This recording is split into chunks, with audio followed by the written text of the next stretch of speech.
Hola y bienvenidos a través de la Biblia con Les Feldick. Un ranchero y agricultor de Oklahoma, Les Feldick, ha estado enseñando clases bíblicas al estilo hogareño durante 20 años en Iowa, Oklahoma y Texas. El estilo único de enseñanza bíblica de Les Feldick ha hecho que los libros de la Biblia cobren vida. Cuando les está enseñando, es tan interesante que la gente dice que el tiempo parece volar. Y ahora aquí está Les Feldick. Está bien. Es bueno tener a todos y vamos a retomar justo donde nos quedamos en nuestro último programa. De hecho, no avanzamos mucho en el último programa, ¿verdad? Solo. Llegamos a la mitad de un versículo, así que vamos a abrir 1 Corintios 15, versículo 35. Luego continuaremos desde allí. Y una vez más, nos gusta dar la bienvenida a nuestra audiencia de televisión y nuevamente quiero hacerles saber cuánto apreciamos sus cartas, sus comentarios y por supuesto su ayuda financiera. No podemos permanecer al aire sin eso. Pero sobre todo, realmente apreciamos saber de ustedes y muchas de sus cartas nos sacan una sonrisa por una razón u otra y simplemente no podemos agradecerles lo suficiente por corresponder con nosotros. Y nuevamente, siempre nos gusta recordar a nuestra audiencia de televisión que somos un estudio bíblico. Informal, simplemente nos gusta crear una atmósfera de estudio en casa. Y por supuesto, mucha gente está usando nuestras cintas de video en estudios bíblicos en casa, precisamente por esta razón. Está bien, volvamos directamente al texto, 1 Corintios 15, y ahora el versículo 35 nuevamente, porque algunos dirán, ¿cómo son suscitados los muertos y con qué cuerpo vienen? Y cubrimos eso en nuestro último programa. Ahora bien, en el versículo 36, Pablo va a introducir otro concepto de resurrección, y es que antes de que algo pueda vivir, tiene que morir. Y esto, nuevamente, un concepto paulino, simplemente no lo encuentras tanto en ningún otro lugar de las Escrituras. Bueno, volveremos por supuesto al ministerio terrenal del Señor, pero en su mayor parte, como enseñanza doctrinal, no lo encuentras como lo hacemos aquí en los escritos de Pablo. Así que dice versículo 36, tú necio, en otras palabras, tú individuo tonto, lo que siembras no se vivifica ni se hace vivo, a menos que muera. Y lo que siembras, ahora recuerda, está hablando de las cosas mundanas de la agricultura, ya sea que estés sembrando trigo, centeno, maíz o cualquier otra cosa.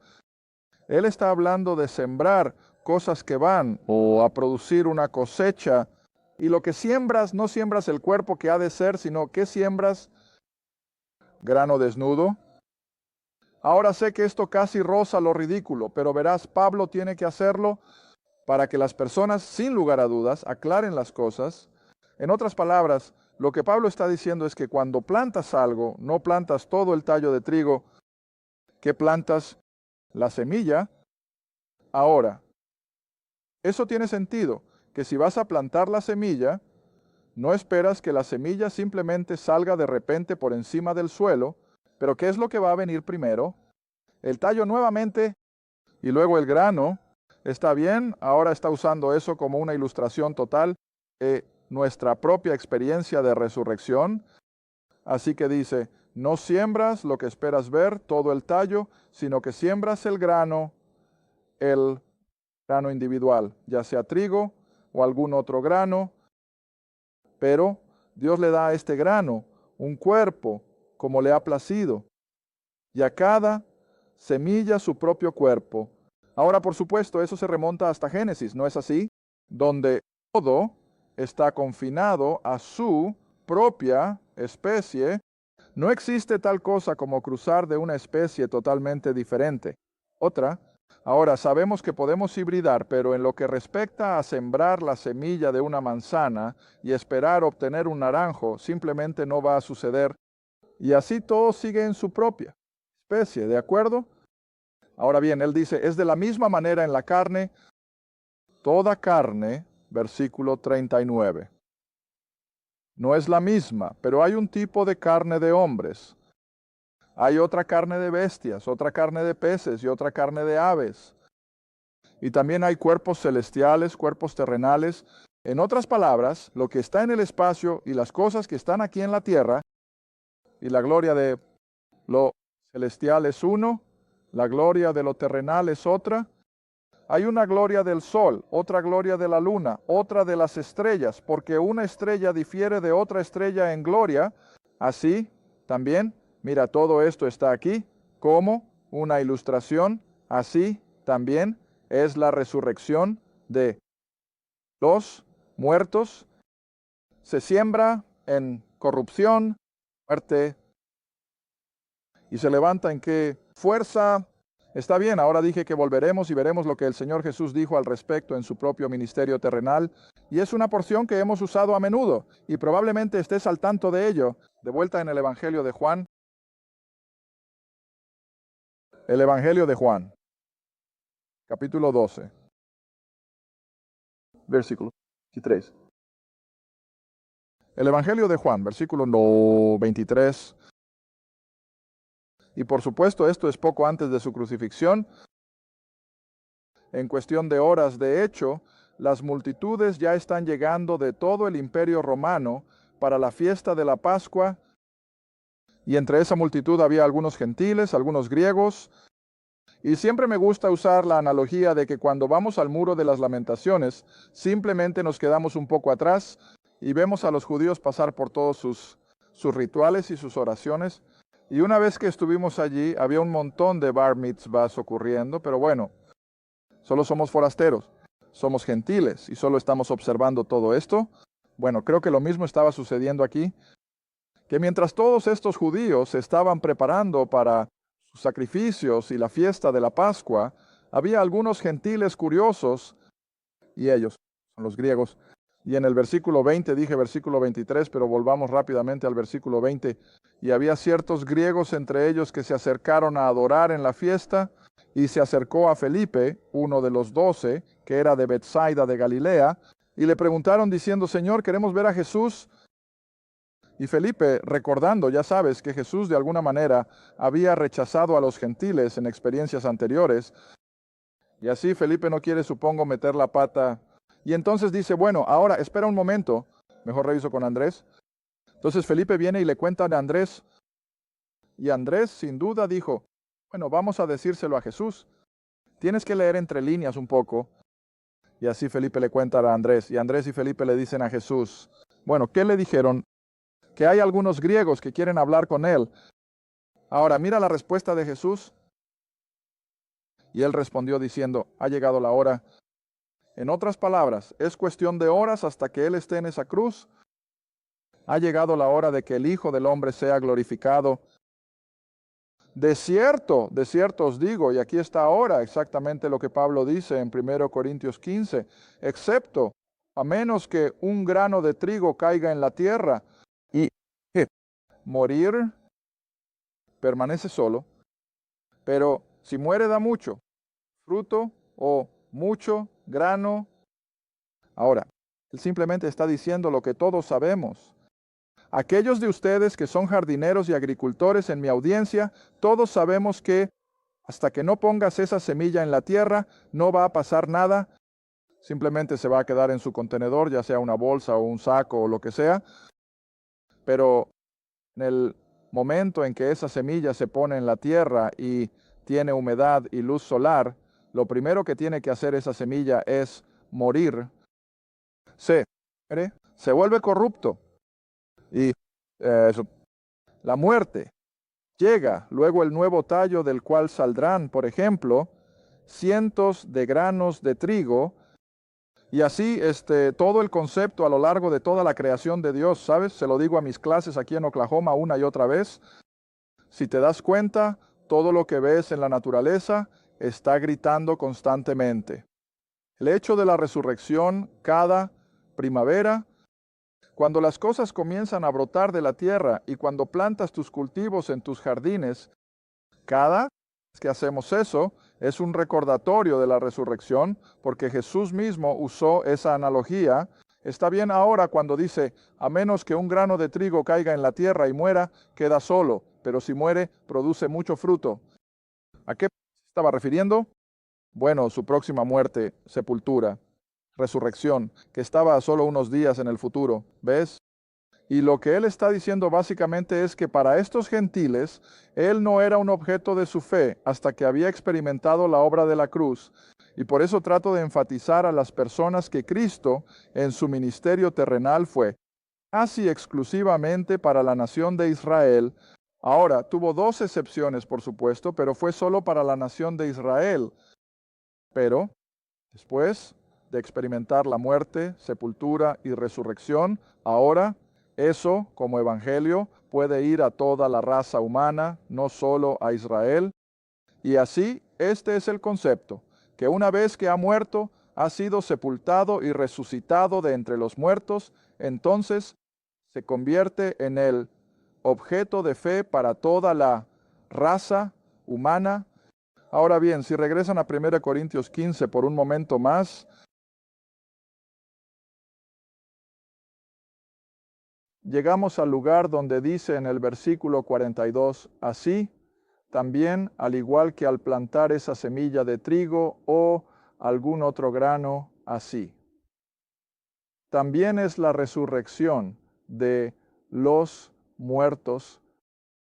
El cuerpo que ha vivido y ha muerto, se siembra en corrupción, se levanta en qué? Fuerza. Ahora, creo que lo enfatice en un programa anterior. La razón por la que Pablo ha sido guiado por el Espíritu Santo para hacer tanto énfasis en la resurrección es que cuando Cristo resucitó de entre los muertos, mostró más poder que el que se necesitó cuando creó el universo.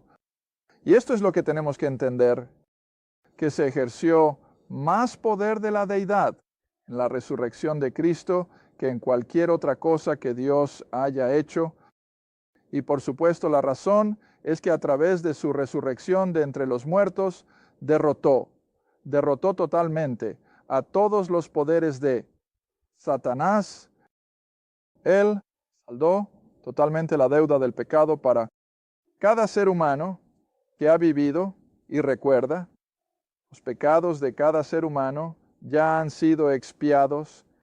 Y por eso siempre estoy enfatizando, cuando las personas van a un infierno eterno, no será culpa de Dios. Ya han recibido la expiación, simplemente no lo aprovecharon, no lo apropiaron. Y por eso es que el infierno va a ser tan horrible. De repente van a despertar y van a decir, estoy aquí porque elegí estarlo. No porque un Dios injusto los envió allí. Un Dios justo ya ha declarado que esos pecados están pagados en la muerte, sepultura y resurrección de Cristo. Y así se necesitó todo el poder. Dios tenía a su disposición para resucitar a Cristo de entre los muertos, y por eso es el verdadero punto de referencia. Nuestra experiencia de salvación está bien, así que dice que se siembra en corrupción. Ahora volvamos a Romanos 6. Ha pasado mucho tiempo desde que estuvimos en Romanos en este programa. Romanos 6, versículo 5. Y ya sabes, es casi suficiente para hacerte sonreír un poco, que se usa el mismo tipo de lenguaje, solo que es una palabra diferente, pero significa lo mismo. Romanos capítulo 6, versículo 5. Esperaré hasta que lo encuentres. Romanos 6, versículo 5. Tuve una señora que escribió y preguntó si no podía poner estas referencias en la pizarra. Bueno, si hiciera esto, ya sabes, estaría en la pizarra todo el tiempo y no mejoraríamos, eso es seguro. Así que espero que ella tenga paciencia conmigo. Intentaré repetirlo con suficiente frecuencia, pero Romanos capítulo 6, versículo 5. For. Pablo dice sí. ¿Ya? Aquí está la condición. Si hemos sido, ¿cuál es la palabra? Plantados. Bueno, ¿cuál es la palabra en Corintios? Sembrado. ¿Cuál es la diferencia? Si siembras algo, lo plantas.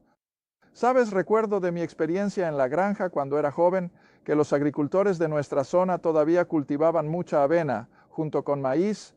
Bueno, nunca pude cuando era joven entender del todo la diferencia en el lenguaje. Papá siempre hablaba de sembrar avena, pero de plantar maíz. Bueno, siempre me pregunté, ¿cuál es la diferencia? Porque cuando siembras, plantas, cuando plantas, siembras, pero lo que sea, aquí está lo mismo. En 1 Corintios, Pablo dice que hemos sido sembrados en corrupción, pero en Romanos capítulo 6, él dijo, hemos sido, ¿qué? Plantados. ¿Ves? Está bien, sigue leyendo. Romanos 6, versículo 5. Así que si hemos sido plantados, al igual que esa semilla ha sido colocada en la tierra, si hemos sido plantados en la semejanza de su muerte, la muerte de Cristo, entonces también estaremos en la semejanza de su resurrección. Bueno, ¿qué dice? Así de seguro como plantas 2 granos de trigo uno al lado del otro, ambos van a brotar igual. ¿Van a ser trigo? Si hemos sido plantados en la semejanza de su resurrección, en la semejanza de quién vamos a ser resucitados, suyo. ¿Ves eso? Y así, al estar plantados juntos, resurgimos con poder de resurrección juntos. Nunca llegamos a ser Dios. Siempre tengo que enfatizar eso. Nunca llegaremos a ser Dios, pero nos convertimos en la manifestación misma de su poder de resurrección. Está bien, a veces eso sea suficiente por ahora. Regresemos nuevamente a 1 Corintios. Así que somos sembrados en corrupción. En otras palabras, este viejo cuerpo, tan pronto como muere, regresa a aquello de donde vino a la tierra, vuelve a la corrupción.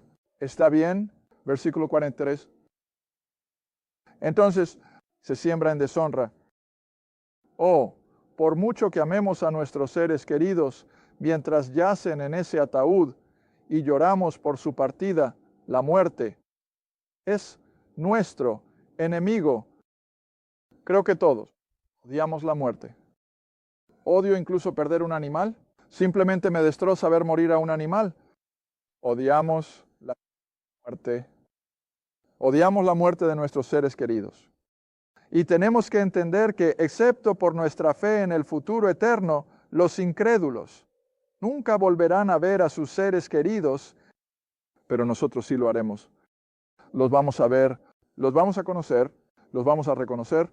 Ahora, he recibido muchas preguntas de la audiencia de la televisión al respecto, y supongo que esta es la mejor manera en que puedo responderlo.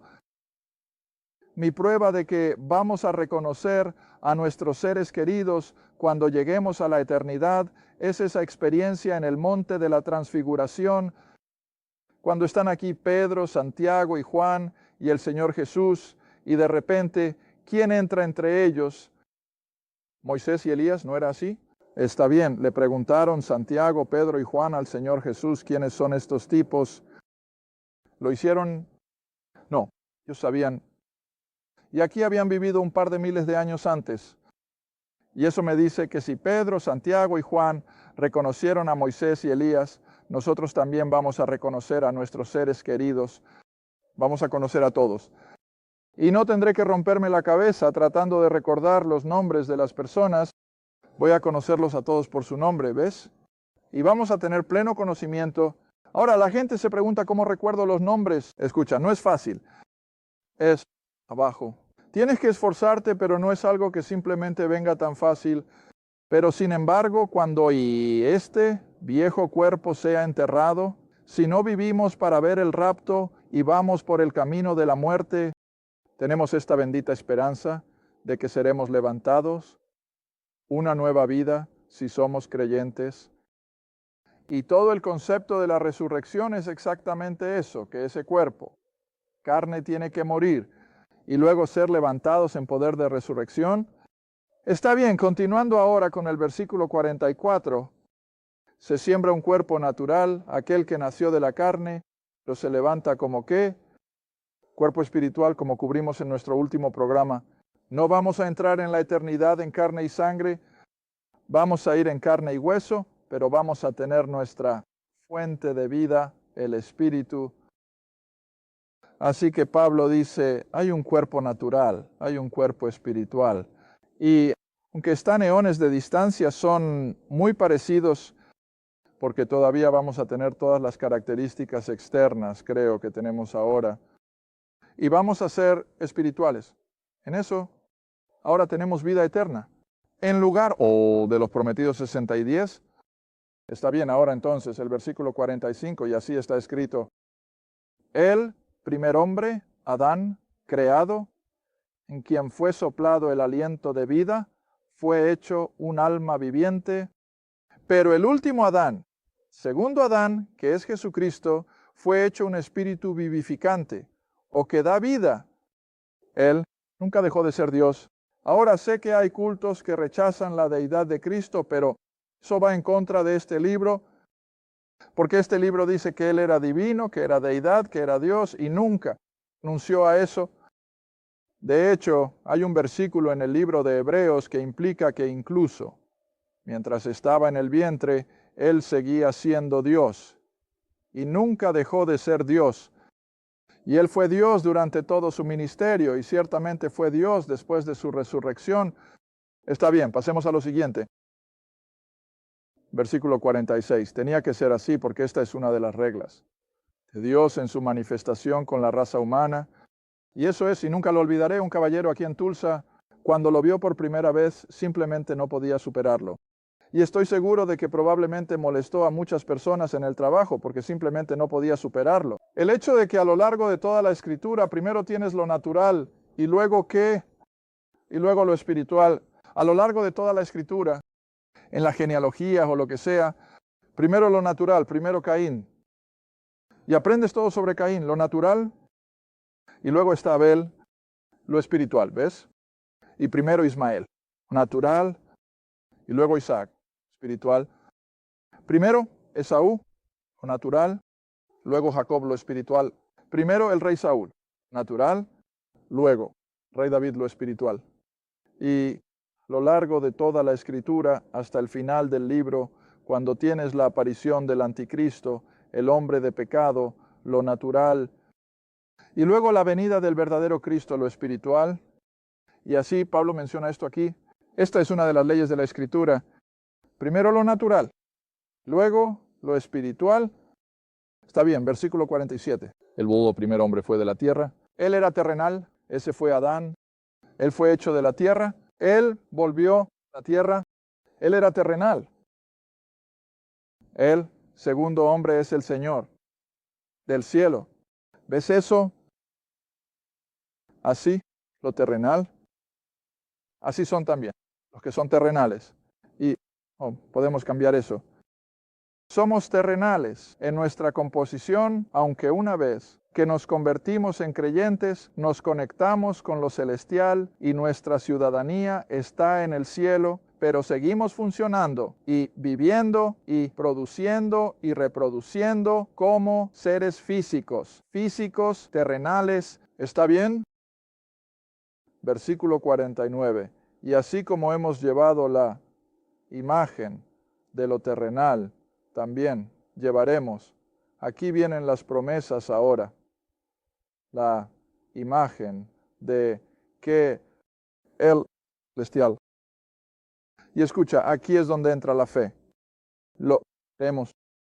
No porque pueda desglosarlo en una mesa de laboratorio y analizarlo, sino porque el libro lo dice y podemos creerlo. Podemos confiar en ello.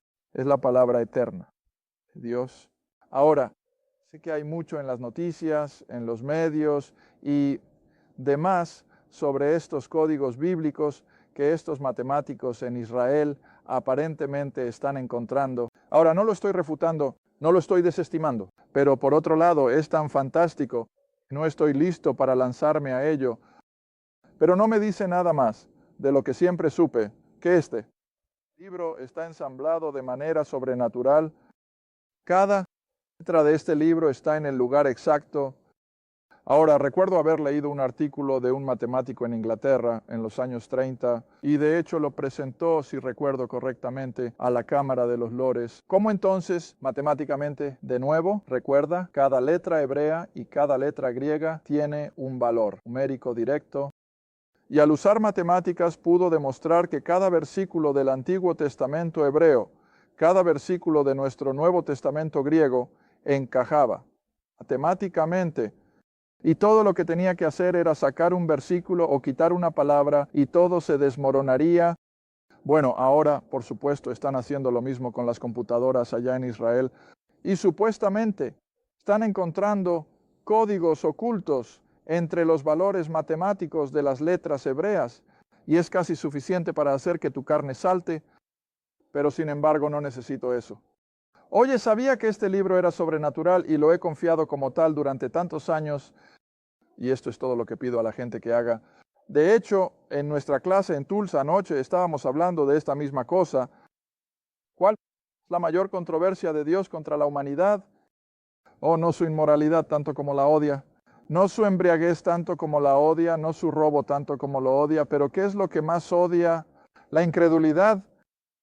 Simplemente irrita a Dios en lo más profundo que el hombre se niegue a creer lo que Él ha dicho, y eso es la fe. Y vamos a ver en nuestro estudio de algunos de los personajes del Antiguo Testamento cuál fue su mayor caída sin. Esaú, por ejemplo, pobre tipo. Todo el mundo siente pena por él porque aparentemente lo estafaron y le quitaron el derecho de nacimiento y la bendición. No lo estafaron. ¿Cuál era su problema? Sin mover. No podía creer nada de lo que Dios decía. Bueno, el mundo entero está así esta noche. En su mayoría el mundo está operando en ese vacío de falta de fe. Está bien, volvamos al texto. 1 Corintios 15. De nuevo, versículo 49 y ahora 50. Ahora bien, esto digo, hermanos, que la carne y la sangre, ya lo vimos en el último programa, que la carne y la sangre no pueden heredar el reino de Dios, ni la corrupción hereda la incorruptibilidad. Bueno, eso es lo suficientemente fácil de entender, ¿no? No se puede poner un cuerpo espiritual como el cuerpo resucitado de Cristo de vuelta en la tumba. Lo que va a la tumba es este viejo cuerpo físico que ya está corrupto. Es propenso a enfermedades, es propenso a fallos de un tipo u otro. Y es ese cuerpo de corrupción el que enterramos y colocamos en la tierra. Pero cuando salga en el poder de la resurrección, será un cuerpo nuevo, moldeado a imagen del cuerpo de Cristo. Pero ahora vuélvanse hacia mí. Nos queda aproximadamente medio minuto, si no me equivoco. Y volvamos a Efesios capítulo 1. Y esta ha sido una solicitud desconcertante de Pablo para mí, para siempre, mientras dure. Pero una cosa sé, si no lo experimento en esta vida, lo haré en la próxima. Y también Efesios capítulo 1 y bajemos al versículo 17, 18. Efesios 1. Solo veamos el versículo 18. Creo que eso es todo lo que tendremos tiempo. Y esta es la oración de Pablo en nombre de los creyentes. Que los ojos de su entendimiento sean iluminados y que puedan conocer cuál es la esperanza de su llamado, cuáles son las riquezas, la gloria de su herencia en los santos. Y ahora el versículo 19. Y que podamos conocer cuál es la grandeza sobreabundante de su poder para nosotros los que creemos, y que podemos actuar de acuerdo con el funcionamiento de su poderoso poder. ¿Cuándo lo hizo? En Cristo. Cuando lo resucitó entre los muertos. Gracias por ver A Través de la Biblia con Les Feldick, un estudio bíblico semanal. Si deseas más información sobre los ministerios Les Feldick, un estudio bíblico en tu área, o sobre este programa, escribe a Les Feldick Ministries, Ruta 1, Box 760, Quinta, Oklahoma. 74555 Dwight. Esa es la Ruta 1, Caja 760, Quinta, Oklahoma, 74152. A Través de la Biblia con Les Feldick es apoyado por los espectadores, y tu don es apreciado. Gracias y asegúrate de sintonizar la próxima vez. A Través de la Biblia con Les Feldick.